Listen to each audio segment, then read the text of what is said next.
Good morning, dear students. Welcome back to our English class.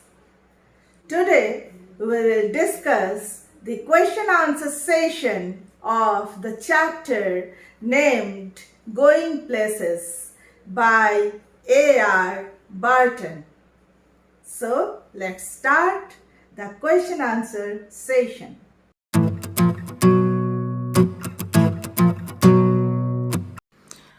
Now let's start with MCQ question number 1. What kind of girl is Sophie? Option A, a happy-go-lucky kind. Option B, a realistic. Option C, daydreamer. Option D, a naughty child. The correct answer is option C, a daydreamer. Question number 2. What story she make up in front of her brother? Option A, she will become an actress. Option B, she will become a manager. Option C, she will be a famous beautician. Option D, Cassie will come to meet her. The correct answer is option D, Cassie will come to meet her.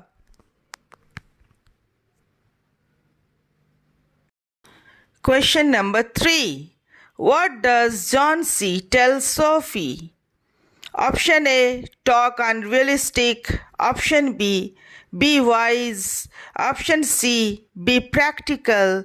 Option D, be sensible and not to dream big. The correct answer is option D, be sensible and not to dream big. Question number 4. After describing Danny's appearance, Sophie chose not to tell Geoff about option A, Danny's qualification, option B, Danny's address, option C, his teeth, option D, his car. The correct answer is option C, his teeth.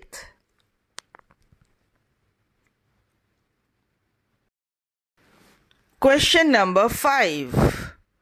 Explain. Words had to be prized out of him like stones out of a ground. Option A, it was difficult to speak to him.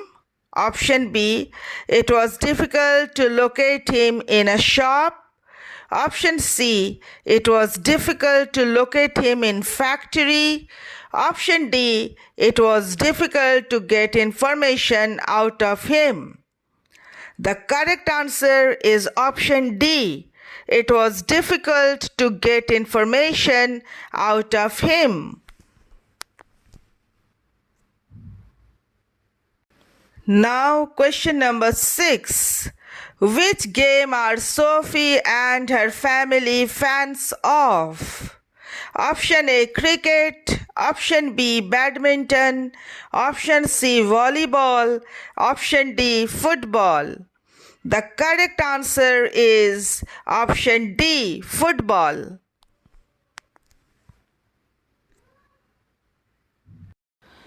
Now come to question number 7. Who is Sophie's younger brother? Option A, Geoff, a trainee mechanic. Option B, Cassie. Option C, Frank. Option D, Derek. The correct answer is option D, Derek.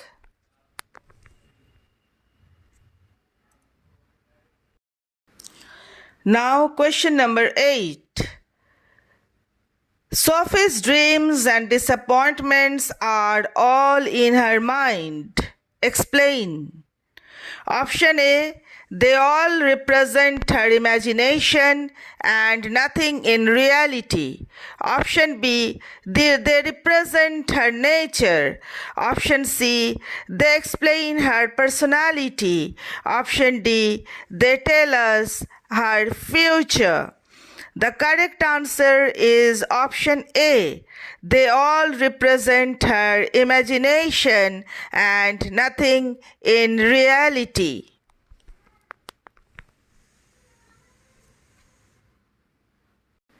Question number 9. What kind of a person is Sophie's father? Option A, a kind-hearted person. Option B, a loving and caring person. Option C, a hardcore realistic person. Option D, a carefree person. The correct answer is option C, a hardcore realistic person.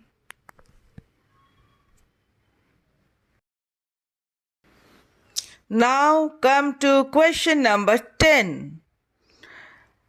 The father talked about a man who knew option A, Pele, option B, Beckham, option C, Tom Finney, option D, Jeffrey Archer. The correct answer is option C, Tom Finney.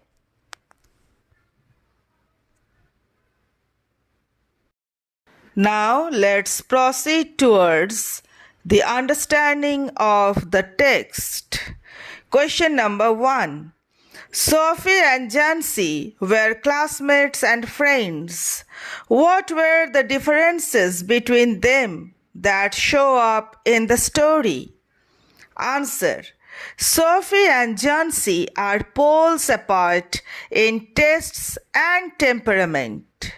Sophie has fantastic dreams and floats in a fairyland. She is an incurable escapist who won't come out of her dreams. Jancy is down to earth, a realist. Sophie wants to do something sophisticated. Jancy knows that these things require a lot of money, which their families do not possess. Jancy also knows that they were earmarked for the biscuit factory. She even advises Sophie to be sensible and practical. Sophie considers Jancy nosy and does not want to confide in her.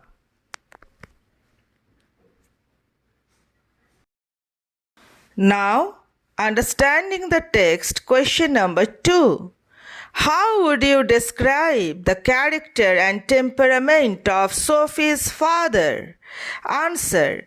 Sophie's father has a plumpy face, looking grimy and sweaty. He doesn't seem to be a soft or sophisticated man. Sophie fears his aggressive manliness. He is a realist and does not believe in his daughter's wild stories. He loves watching football. He hopes young Cassie will be as good as Tom Finney. He wishes that the young footballer keeps away from all distractions. He shouts instructions to Cassie at the playground. When the Irish genius beats the hesitant goalkeeper, Sophie's father screams with joy and pride. He goes to a pub to celebrate the victory.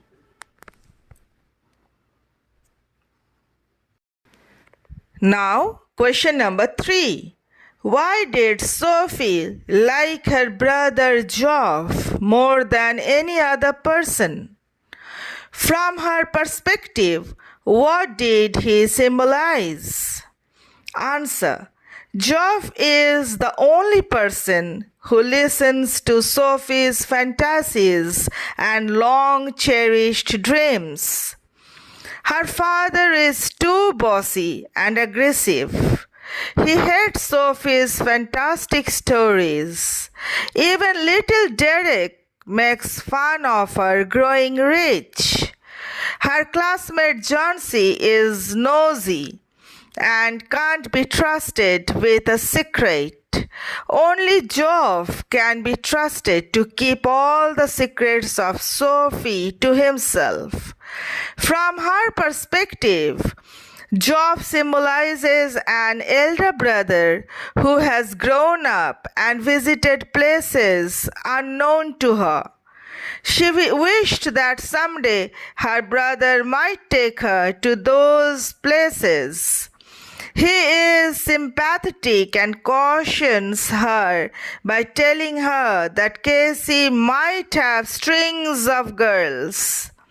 He warns her that he would never show up again. He speaks softly so as not to break the heart of the young dreamer.